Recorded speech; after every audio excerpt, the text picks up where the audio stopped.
Greetings from the People's Dispatch studios in New Delhi. I'm Siddhantani, and you're watching Daily Debrief, your primer on some of the top international news stories of the day. It's Friday, and today we're talking COP26.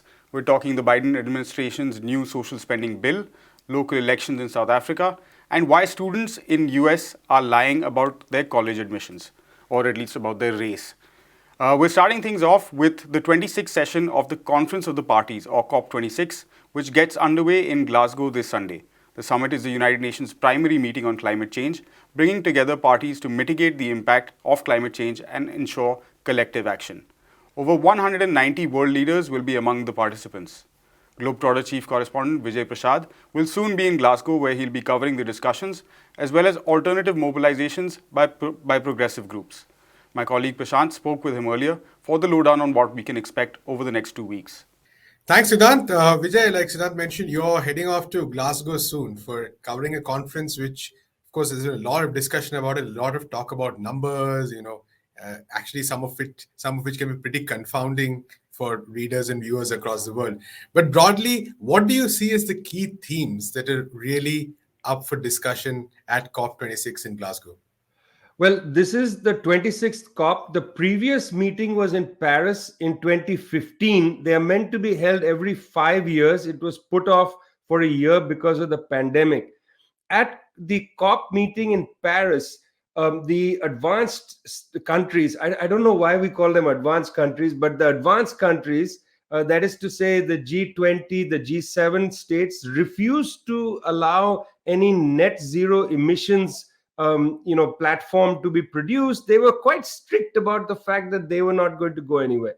So that was the situation in Paris. Since Paris, in the last 6 years, the United Nations has revealed some quite chilling data that it's not enough to say we have to keep below 2 degrees Celsius warming. 1.5 has to be the standard and so on.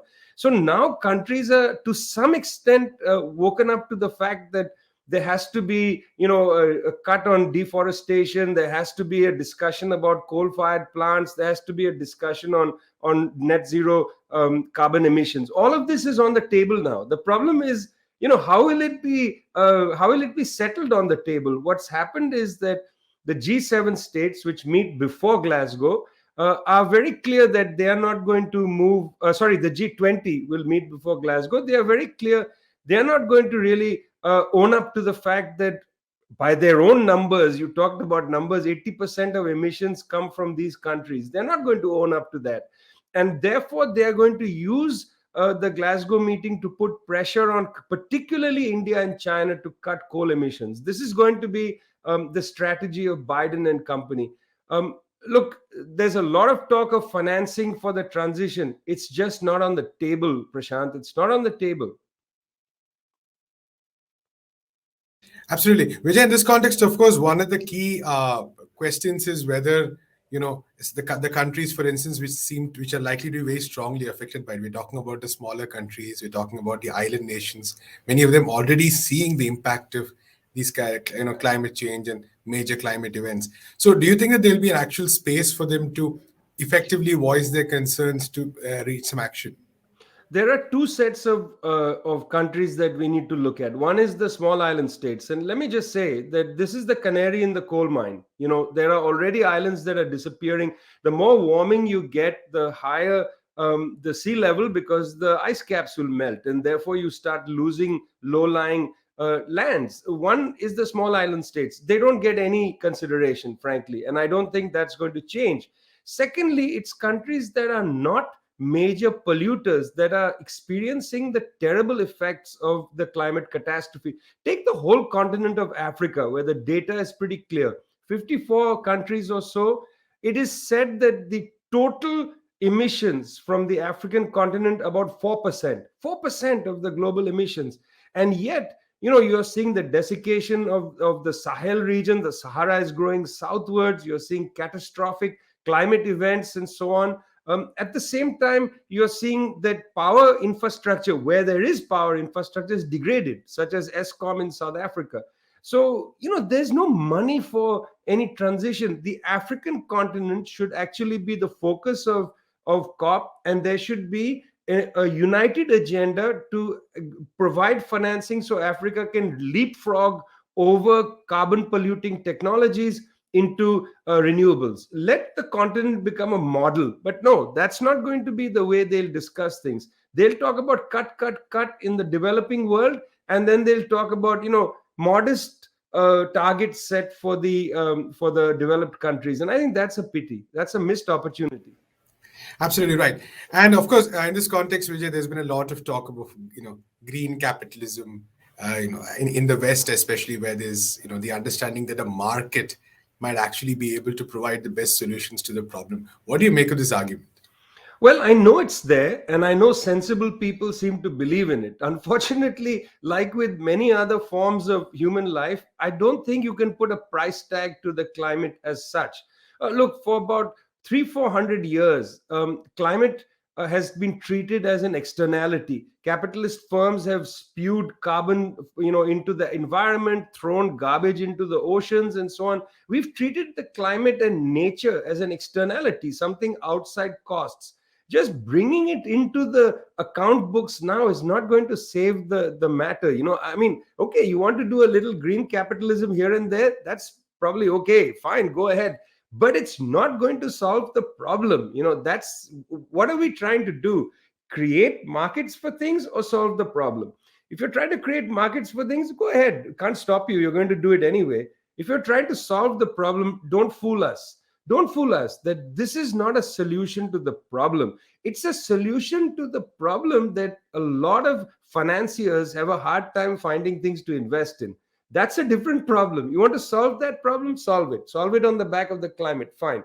But you're not going to solve the climate catastrophe by those means. Right. And Vijay, finally, very quickly, I understand that you'll also be extensively covering alternative summits, gatherings, and discussions that are taking place in Glasgow at the same time. What are some of the key demands that you think are happening there? Well, I think the main demand is for the countries that have actually used up their carbon budgets to go to zero immediately. I think that's the key demand. Like the United States, United Kingdom, and so on. They have had their moment in the sun. They've used up all their carbon that is available to them. I think that's a big demand. I would hope, and I don't know if it will be, but I would hope that the Sustainable Development Goals are not forgotten. The UN has said that it would cost between $33 billion and $164 billion a year to end hunger around the world. That's the Sustainable Development Goal number 2.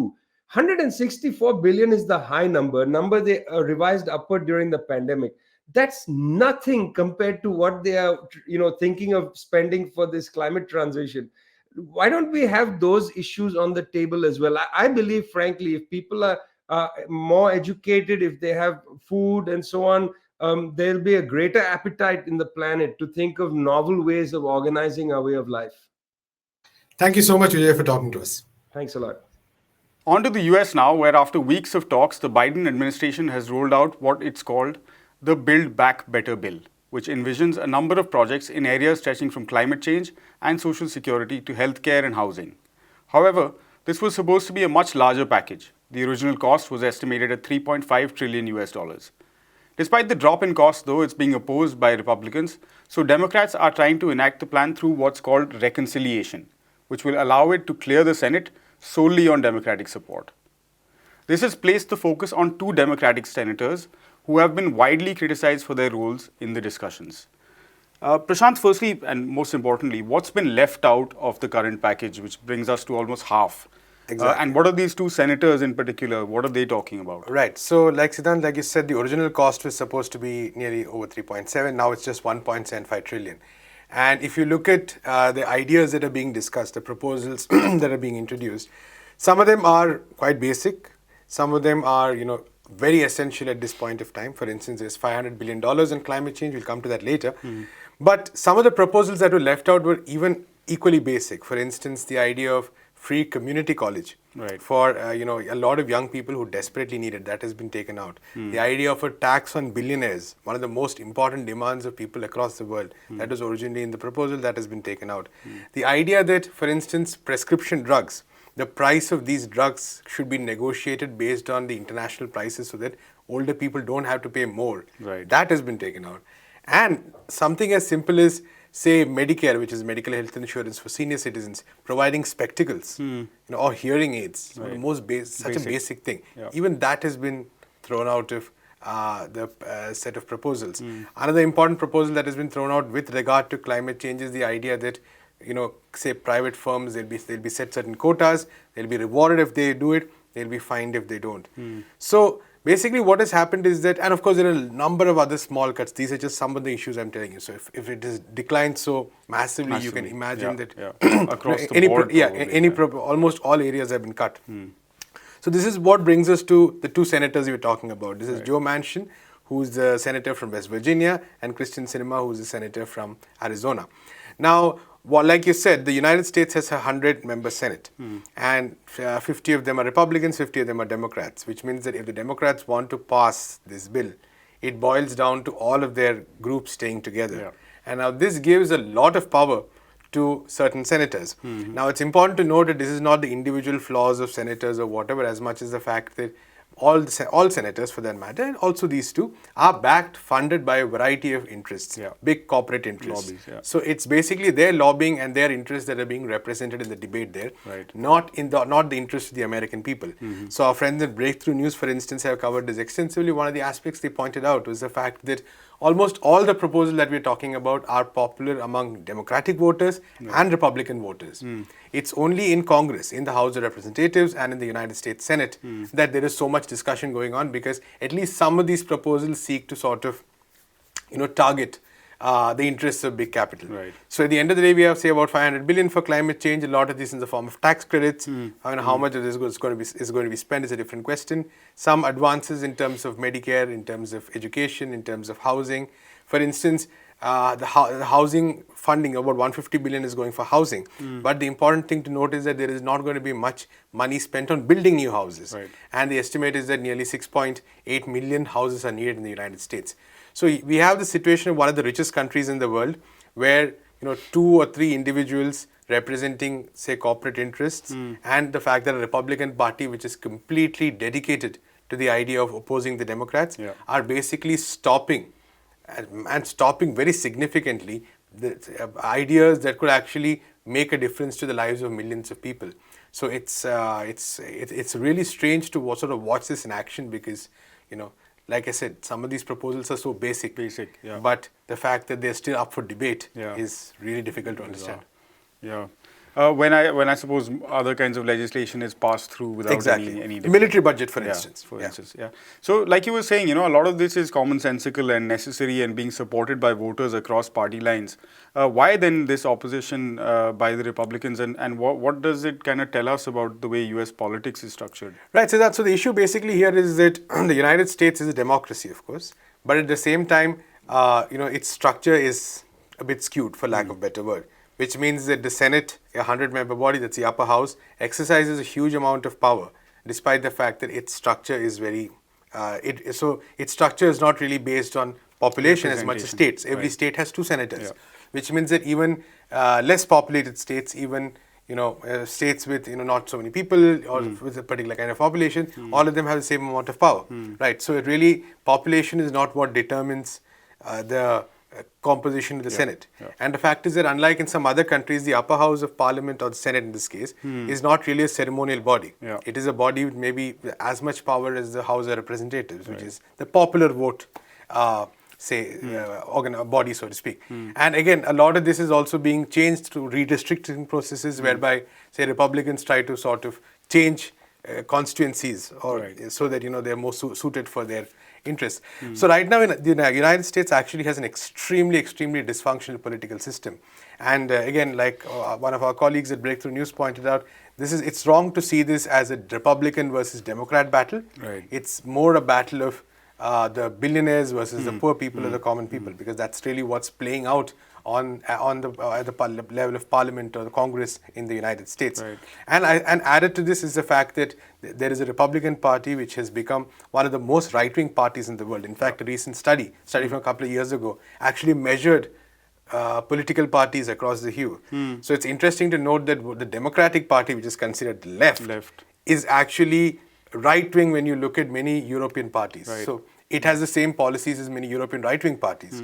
Whereas the Republican Party, which is the right, is really to the extreme. The way it promotes racism, the way it promotes, say, denial of scientific temper, the way it's kind of, promoting white nationalism and racism and hatred. Weaponization Exactly. of the police. All this is being done. All this matches some of the most extreme right-wing parties in Europe and across the world. So we have the Republican Party on one hand, which is turned into an almost malicious force, for lack of better way of putting it. And we have the Democrats, who are essentially functioning as the corporate party, the political party of the corporates and the richer section, so to speak. So what we are seeing right now is that there is nobody who speaks for a vast majority of US people. So there are people, for instance, like Bernie Sanders, who try to do that, who try to unite the Republican Democratic voter bases on issues of livelihood. He's been very active in pushing this bill, the bigger version of this bill. And a lot of the so-called progressives in Congress, they've, beyond a point, they failed to challenge this kind of political gamesmanship by one or two senators. So many have asked that why, for instance, doesn't Biden go on TV and present this to the people, saying that this is what we're doing, what you're losing out because 2 or 3 people are blocking you. This is what you're losing out because the Republicans are blocking you. But that's not happened. So I think it's a very sad state for a country with a long tradition of democracy. Right now, it seems that it's democracy more or less only in name. Yeah, one tweet that I was reading from Bernie Sanders kind of sums it up also, that he's basically saying it shouldn't be a luxury in this country to keep your teeth in your mouth. Exactly, absolutely. Pretty much. Oh, also, the most, I need to point this out, one of the worst things is that the United States is perhaps one of the only advanced countries in the world which does not offer leave for maternity, when you're pregnant. So you do not get, most other countries in the world offer that. That, if you're pregnant, you're having a kid, you get a few weeks of leave, a few months of leave, depending on various, where you are. The United States does not have that. Just imagine that. So that's really how bad the scene is. Land of the free indeed. We're moving on to South Africa now, where voters will head to polls on Monday to elect local representatives, with the ruling ANC, African National Congress, facing its stiffest test since the end of the apartheid era. Elections will be held for district, metropolitan and local municipalities in each of the country's 9 provinces. South Africa's Constitutional Court last month ordered that the elections be held despite the Electoral Commission seeking a postponement due to COVID-19. We spoke earlier to Verwethu Toli, spokesperson for the Socialist Revolutionary Workers' Party of South Africa, for all the details on the upcoming elections. The Socialist Revolutionary Workers' Party will have convened its special central committee on the 9th of September 2021 to really decide on its policy position towards the upcoming local government elections, which will be held on 1st of November 2021 in South Africa. After thorough deliberations by the Central Committee reflecting on the situation on the ground, across its structures, across the provinces and so forth, the Central Committee took a decision not to contest these upcoming local government elections. We acknowledge that these upcoming local government elections are nonetheless significant and important. And as a result, there is about 325 political parties out of 504 registered political parties that will be contesting the upcoming local government elections. There is also a total of 1,700 and more than that independent candidates who are going to be contesting. A total of at least 26.2 million people are counted as registered voters. It shows that there is importance. But as the Socialist Revolutionary Workers' Party, in our statement that we released on the 10th of September to communicate to our structures, we indicated to the people that no matter how many times the masses have been voting since 1994, their lives have not changed at all. The ANC has continued with a neoliberal path. We have seen austerity measures, cuts in expenditure, social services, education and other things. As a result, the situation for the working class, which is black and African in majority, has not changed. The people still don't have access to electricity. People don't have access to water and sanitation and other basic services. So we do understand that going to these elections, the people are really crying out, looking for alternative. But as the Socialist Revolutionary Workers' Party, having assessed our structures on the ground, we took a decision not to contest. These elections, this local government election is also an important structure of service delivery to the masses, because this is a direct platform where the people are supposed to access basic service delivery and other important services. However, these have been corrupted by the corrupt networks of the ANC. And we're wanting to reiterate to the masses that beyond these elections, the Socialist Revolutionary Workers' Party will be crisscrossing the country, building its structures to prepare the masses for the real revolution that is supposed to take place, for the people to seize political power and make sure that they transform society for the better. Thanks very much. And finally, a recent survey has found that 34% of its white respondents admitted to lying about being part of a racial minority to boost their chances of getting accepted into college. The survey, which questioned 1,250 white college applicants aged 16 and up, discovered that 1/3 or more of them lied about in their applications, according to the website intelligent.com.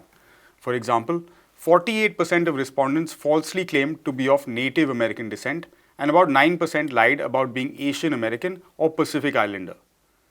Approximately 81% of respondents who lied said they did it to increase their chances of getting into their preferred schools, while 50% hoped to benefit from minority-focused financial aid. Prashant, this kind of links back to the first story, the reconciliation, the bill that we were talking about, where community colleges being free and all of that.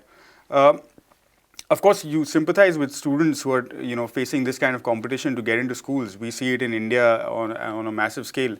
But what does this tell us about the collegiate system in the US and how that's sort of... Well, I mean, I'd rather take it to a slightly different direction and say that it's highly ironic that after, pretty much destroying the entire Native American culture and community in the whole of the continent, we now have a situation where, people are doing this to get into college. White students. Exactly. So it's the heights of irony, and while individual kids may not be responsible for the burden of history or whatever, nonetheless you can't escape history as well. So it's unbelievably ironic. But I think it also sort of points to this whole notion of how race relations are structured around society itself, because a lot of people are happy to trash any kind of affirmative action. A lot of people are happy to trash any kind of institutional support that the government is providing.